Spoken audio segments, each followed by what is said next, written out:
신년에 우리가 경건에 힘쓰고자 합니다.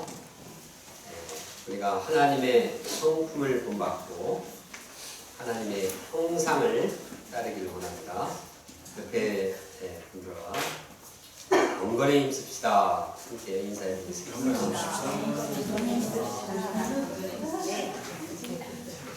근데 우리가 경건에 힘쓰기 위해서, 경건 생활을 하기 위해서 유의해야 할 점이 있습니다.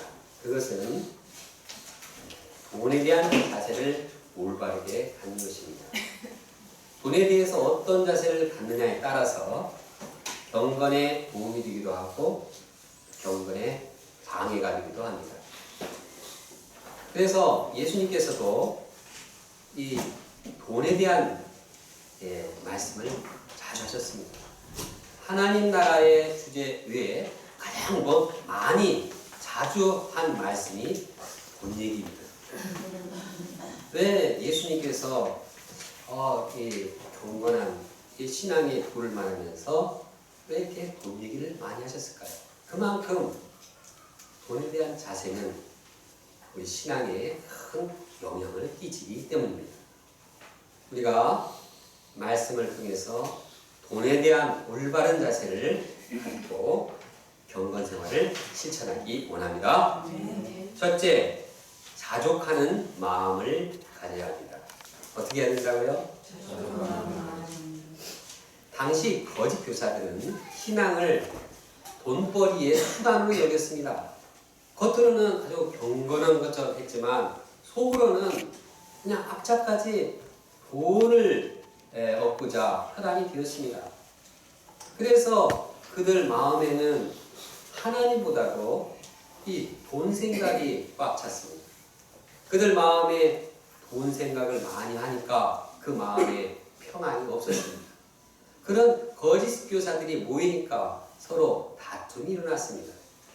서로 돈 생각하고 다툼이 일어나니까 영적인 힘이 떨어졌습니다. 그러다 보니 이제 거기에 경건 생활을 할 수가 없는 상황이 되어갔습니다. 이런 상황을 배경으로 사도 바울은 그러면 안 된다. 디모데로는 돈에 대한 자세를 분명히 해라. 그렇게 말씀하고 있습니다. 한마디로 자족하는 마음을 가지라. 이렇게 명령하고 있습니다. 다 같이 6절 말씀을 함께 읽어보겠습니다. 시작. 그러나 자족하는 마음이 있으면 경건은 큰 이익이 됩니다. 현재 가지고 있는 물질에 대해서 자족하는 것이 경건에 큰 도움이 됩니다. 다시 말해서 돈이 부족할 때에도 염려하지 말고 그냥 있는 것으로 자족하는 말입니다.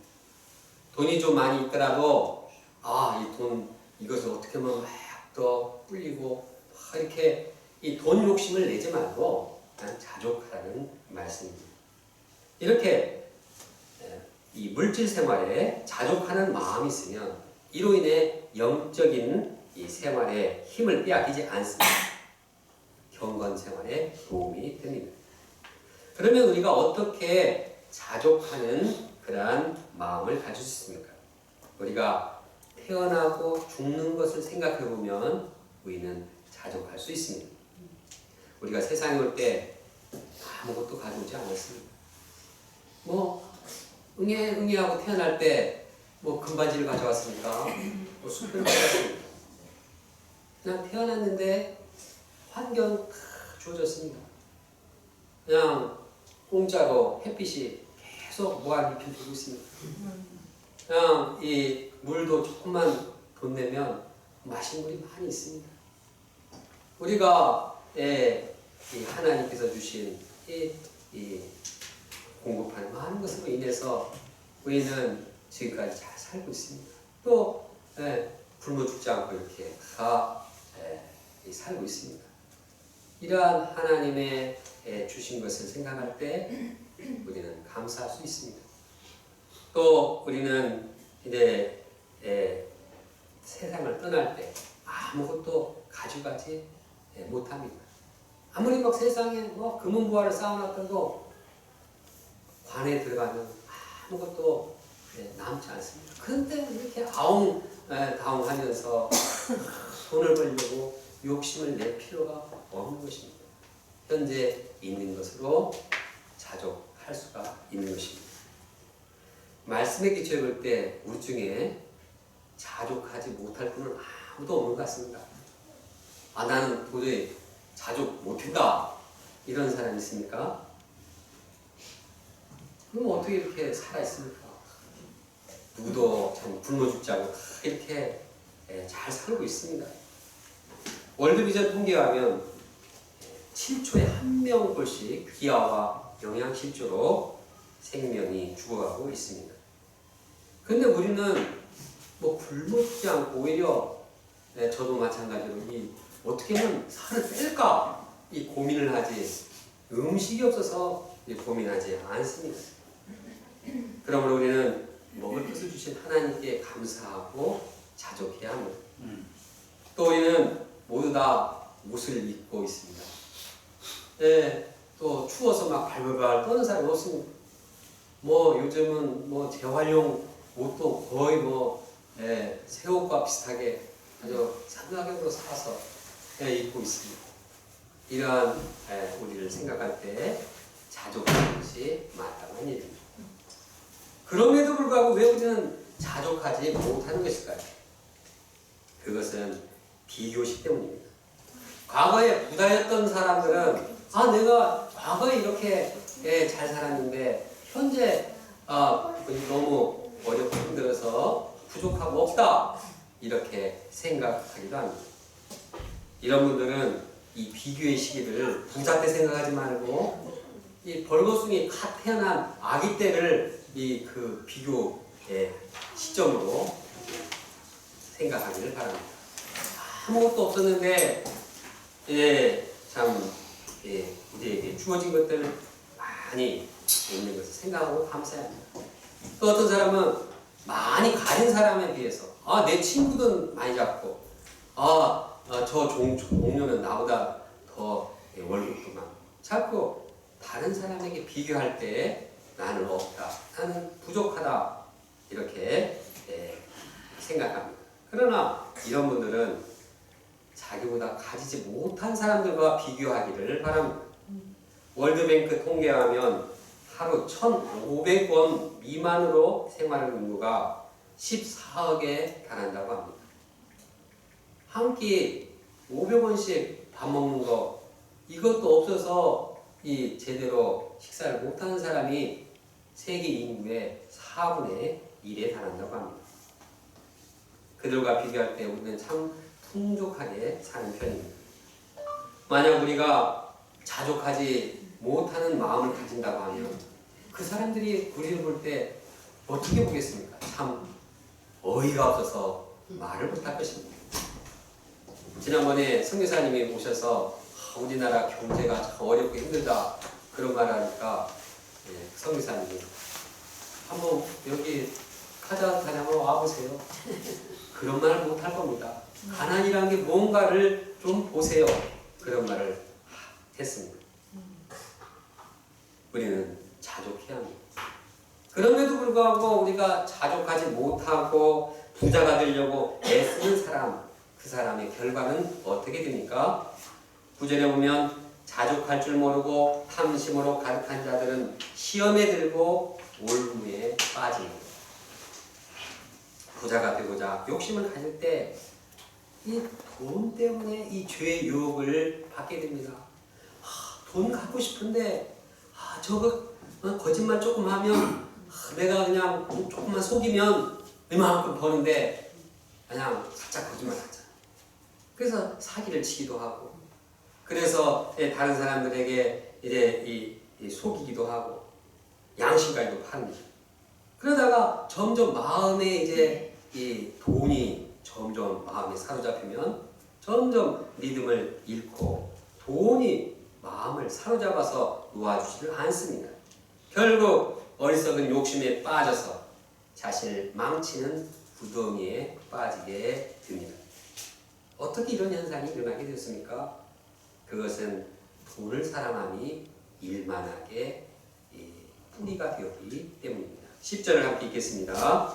시작. 돈을 사랑하니 일만하게 부가 되나니 이것을 탐하는 자들은 미혹을 받아 믿음에서 떠나 많은 의심으로써 자기를 찔러도다. 여기서 돈을 사랑하니 악의 뿌리라 하는 뜻은 막 돈이 무슨 악을 막 거기서 만들어낸다는 그런 뜻이 아닙니다. 돈을 갖고 그냥 그걸 안 놀라고 그것을 막 붙들고 이것은 내가 이 돈 놓치면 안 된다. 이거 여기서 이런 생각에서부터 이제 이 죄의 유혹을 당할 죄가 없다. 그냥 그 돈 내가 이거 뺏기면 나는 안 된다.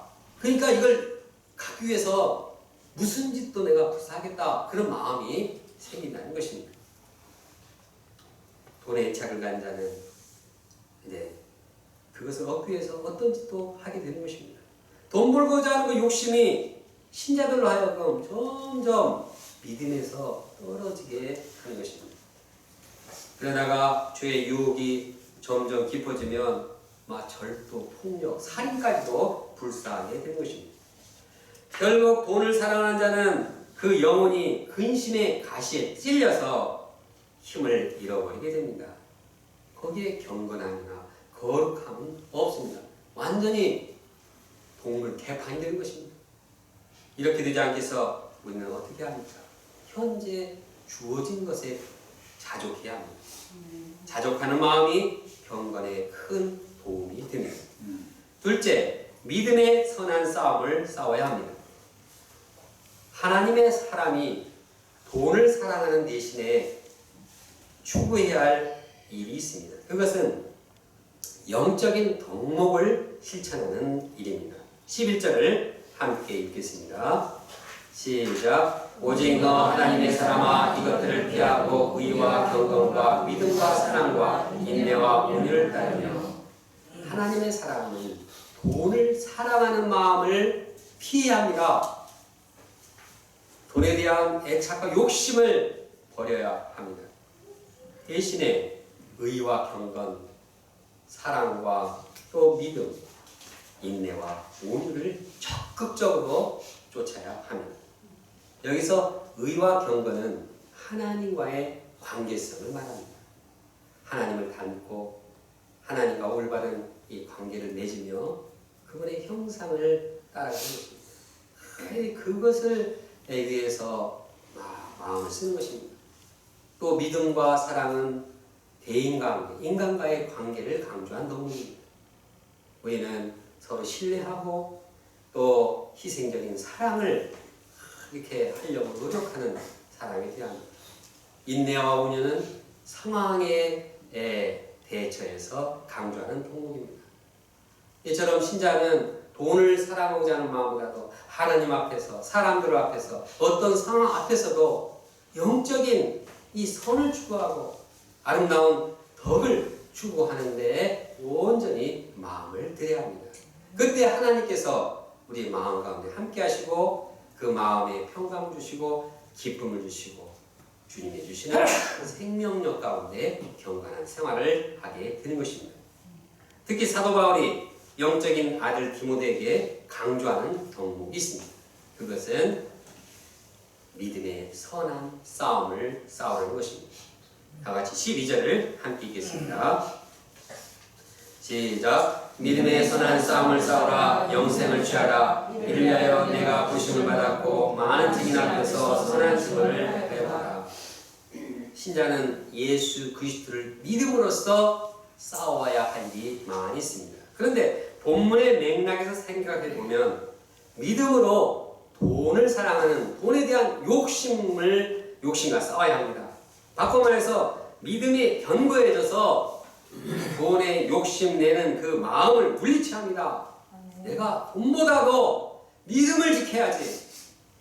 내가 돈 얼마를 희생하더라도 내가 믿음을 먼저 앞서야지 하고 믿음으로 싸우는 것입니다.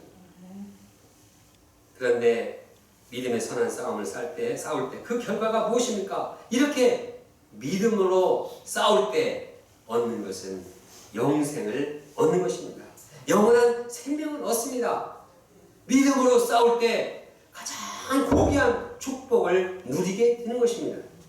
영생이란 저 먼 미래에 얻는 축복만을 의미하는 것이 아닙니다. 물론 영원한 생명이니까 미래에 영원한 생명을 쟁취하게 될 것입니다. 뿐만 아니라 현재적으로 영적인 축복을 누리는 것입니다. 예수님께서는 영생을 다음과 같이 정의하고 있습니다. 영생은 곧 유일하신 참 하나님과 그가 보내신 자 예수 그리스도를 아는 것입니다. 영생은 멀리 시간적인 개념이 아니라 하나님을 인격적으로 아는 것입니다. 하나님과 사귀는 것입니다.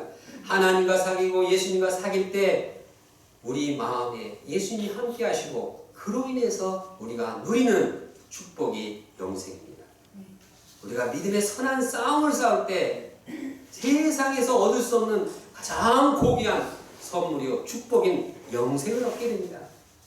이 영생이야말로 세상 어떤 것과도 바꿀 수 없는 것입니다. 이 영생을 얻기 위해서는 믿음의 선한 싸움을 싸워야 합니다. 그래서 사도 바울은 영생을 취하기 위해서 네가 부르심을 받았다. 무엇 때문에 하나님이 부르셨다고요? 영생을 얻도록 부르신 것입니다. 우리가 부름받은 것은, 우리가 구원받은 것은 영생을 누리는 축복을 얻도록 하신 것입니다. 이 세상에서 떵떵거리고 부자가 되도록 그런 목적이 아닙니다. 영원한 생명, 영적인 생명을 누리도록 우리를 부르신 것입니다. 또 디모데 자신도 영생을 취하는 삶을 살겠다고 많은 증인 앞에서 서야겠습니다. 그래서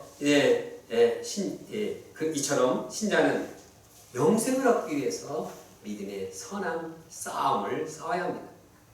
구체적으로 믿음의 선한 싸움을 어떻게 싸워야 합니까? 믿음, 구원을 의지해야 합니까? 믿음은 들음에서 납니다. 말씀을 읽고, 말씀을 묵상하고, 기도하는 가운데 우리는 믿음의 굳건히 설 수 있습니다. 매일매일 말씀과 기도를 하면서 믿음을 굳게 해야 합니다.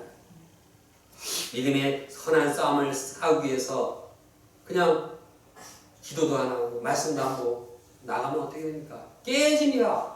세상의 가치관, 세상의 죄악 그대로 무너지고 그냥 합류해버립니다. 믿음의 가치관이 사라지고 세상 가치관, 죄악된 가치관에 휘말려 들어갑니다. 혈과육의 싸움을 싸우다가 지치고 영혼이 메마릅니다. 영적으로 패배하게 됩니다. 그러므로 우리가 매일 아침에 우리가 말씀을 영접하고 기도하는 가운데 믿음을 굳건히 하기를 원합니다. 또 주일 말씀도 이제 그냥 한번 듣고 잃어버리는 것이 아니라 이 소감을 깊이 쓰는 가운데 말씀을 굳게 하고 기도를 통해서 이 말씀을 순종해 나갈 때 그것이 믿음의 선한 싸움을 싸우는 것입니다. 14절에 보면 사도 바울은 이 명령을 지키라고 또다시 반복하고 있습니다. 그런데 그냥 명령을 지켜라. 내가 그냥 개인적으로 권면하는데 참 개인적으로 좀 명령 지켰으면 좋겠다. 그런 것이 아닙니다. 이것은 그냥 어명입니다.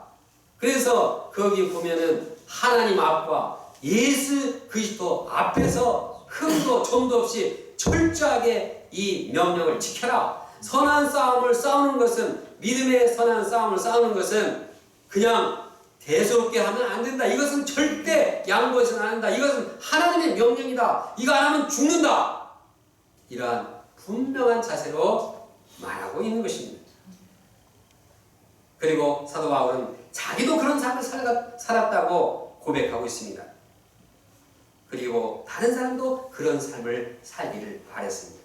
나는 선한 싸움을 싸우고 나의 달려갈 길을 마치고 믿음을 지켰으니 이제부터는 나를 위하여 의의 면류관이 예비되었으므로 주곧 의로우신 재판장이 그날에 내게 주실 것이며 내게만 아니라 주의 나타나심을 사모하는 모든 자에게니라.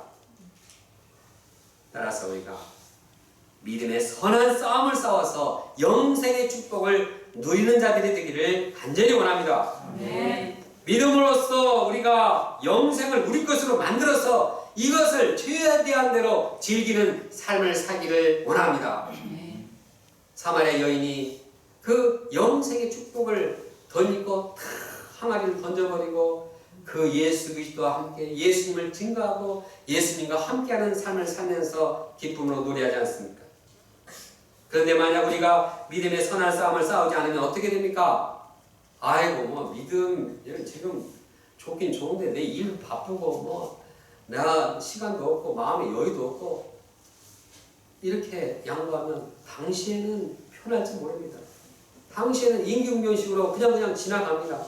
세상에 사는데 남의 돈 먹기가 그렇게 쉽습니까? 다 바쁘고 다 힘들고 다 어렵습니다. 그러나 그렇게 해서 타협하다 보면 그 결과는 가장 중요한 영생의 축복을 누리지 못하는 것입니다. 눈에 보이는 물질을 사랑하는 마음이 점점 끌리게 되고 강해지는 것입니다. 그리고 점점 현실 문제에 집착하게 되는 것입니다. 믿음을 떠나서 영혼이 메마르게 될 것입니다. 우리 영혼이 비참하게 될 것입니다. 영생을 얻지 못한다면 이것은 모든 것을 잃는 것이나 마찬가지입니다. 따라서 우리는 믿음의 선한 싸움을 싸움으로써 영생의 축복을 누리는 삶을 살기를 간절히 원합니다. 네. 셋째, 선을 행하고 나누어 주기를 좋아해야 합니다. 바울은 부자들을 향해서 말하고 있습니다. 물론 여기서 바울은 부자들에 대해서 뭐 정죄하는 너 왜 돈 이렇게 많아? 이렇게 정죄하지 않았습니다. 부자들이 가져야 할 마음의 자세가 어때야 하는가를 말하고 있습니다. 부자들은 돈 많다고 해서 우쭐거리거나 교만해서는 안 됩니다. 돈 자랑해서는 안 됩니다. 부자는 재물에 소망을 두지 말아야 합니다. 재물은 불안정한 것이기 때문입니다. 돈이라는 것은 있다가도 없고 없어지고 없다가 생기는 것입니다. 돌고 도는 것이 돈입니다. 이 돌고 도는 돈의 소망을 두었다가는 자신도 돈과 함께 돌게 됩니다. 그러다가 절망에 빠지게 될 것입니다. 그러나 부자는 정함이 없는 재물에 소망을 두어서는 안 됩니다. 하나님께 소망을 둬야 합니다. 하나님께 소망을 두면 하나님께서 소망을 두신 대로 후히 누리도록 베푸시는 분입니다. 부족함이 없이 충만히 채우시는 분입니다. 하나님을 소망하고 하나님께 전폭적으로 의지하고 하나님 말씀에 순종할 때 하나님은 반드시 후히 누리도록 축복해 주실 분입니다. 바울은 부자가 다른 사람들에 대해서 가져야 할 자세를 말씀하고 있습니다. 18절을 함께 읽겠습니다. 시작. 선을 행하고 선한 사업을 많이 하고 나누어주기를 좋아하며 너그러운 자가 되게 하라. 부자가 자기 돈 많다고 그냥 인색하게 돈을 막 움켜주고 안 쓰면 안 됩니다. 돈을 쓸 때 잘 써야 합니다. 선한 일을 하고 선한 사업을 많이 하는데 써야 합니다. 주님 역사를 위해서 헌금하는데 인색하면 안 됩니다. 영혼 구원과 제자 양성을 위해서 양들에게 섬기는 거 그거 아끼지 말고 쓰기를 원합니다. 가난한 자들 위해서 구제 사업하는 거 하기를 원합니다. 가난한 학생들 위해서 장학금을 준비해서 주는 것도 좋은 일입니다. 이처럼 선을 행하고 선한 사업을 위해 나눠주는 일은 바로 하나님을 본받는 일입니다. 하나님께서 우리 인간을 사랑하시고 그렇게 베푸시는 분입니다. 하나님께서는 너무 사랑하셔서 독생자 하나밖에 없는 아들까지도 우리에게 다 주신 분입니다. 이분을 따라서 하는 일이 바로 우리가 선을 행하고 내 있는 것들을 다 아낌없이 나누어 주는 것입니다. 그런데 우리가 부자입니까? 아니면 가난한 자입니까? 우리가 너무 가난하니까 내가 좀 부자 되면 베풀겠다. 그렇게 생각하는 분이 꼭 있을지 몰라서 말씀드립니다. 우리가 아까 말한 것처럼 세계 모든 사람들 기준에 보면은 우리가 가난하지 않습니다. 예를 들어서 우리가 자동차가 있다. 그것은 세계 인구의 10%의 안에 들어가는 부자에 해당한다고 합니다. 자동차 있는 게 그렇게 우리 한국에 이렇게 많지만 전 세계적으로 보면 10%도 안 된다는 얘기입니다. 필리핀에서 교사나 경비원 월급이 20만 원, 30만 원이고 은행원이나 또 일반 사무원들의 봉급이 한 3, 40만 원 된다고 합니다. 파키스탄, 방글라데시, 서남아시아나 태국, 미얀마, 또 베트남, 몽골, 이 동남아시아 근로자들의 평균 임금이 얼마나 되는지 압니까? 인터넷 찾아보니까 6만 원 내지 10만 원이라고 합니다. 그래서 그냥 그렇게 한국에 그냥 불법 체류자들이 많아서 그냥 20배 받는 그냥 100만 원 받으면 15배, 20배 되니까 그냥 그렇게 몸을 사리지 않고 그렇게 있는 것입니다. 근데 그렇게 10만 원씩 월급 받아도 이 60% 이상이 실업률을 나타낸다고 합니다. 얼마나 힘듭니까? 그에 비해서 우리가 얼마나 부자입니까? 거기다가 우리 아버지가 얼마나 부자입니까? 하나님 아버지가 부자인데 우리가 또 얼마나 부자입니까? 우리가 가난하다는 생각을 벗어나야겠습니다.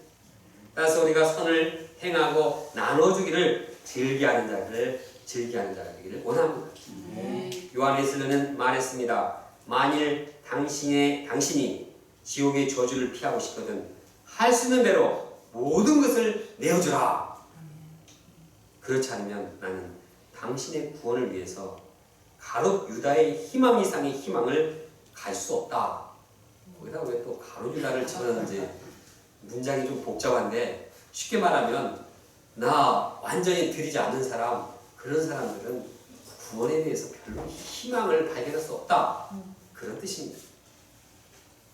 한편 우리가 나눠주기를 즐겨할 때 그 인생은 어떻게 됩니까? 이것은 장래 우리 자신을 위한 것입니다.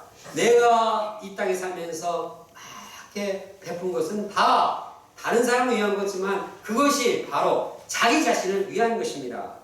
이것이 장래 자기를 위하여 좋은 터를 쌓아 참된 생명을 취하는 것이니라.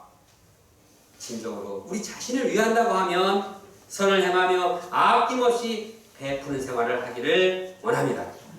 이것이 보물을 하늘에 쌓아놓는 일입니다. 참된 생명을 얻게 되는 일입니다. 이왕 돈 얘기가 나왔으니까 몇 가지 더 생각해 봅니다. 그래도 우리가 선을 행하고 선한 사업을 위해서 돈을 많이 벌고자 한다고 하면은 이것은 좋은 생각일까요? 나쁜 생각일까요? 아까는 뭐 돈 벌지 말라고 그러는 것 같은데 뭐 그것은 자기를 위해서 자기 욕심을 부리지 말라는 뜻이지. 여기는 선을 행하고 다른 사람을 위해서 하나님의 영광을 위해서 이것을 벌겠다. 이것은 나쁜 일이 아니라고 좋은 일이라고 생각됩니다. 우리가 돈을 많이 벌어서 좋은 일에 많이 쓰기를 바랍니다. 그런데 여기서 주의할 점이 있습니다. 그것은 무슨 일이든지 돈이 있어야 된다. 일단 돈을 벌어야 된다. 이런 생각은 금물입니다. 초대교회 사도들은 돈이 없어서 선한 일을 못하겠다. 그렇지 않았습니다.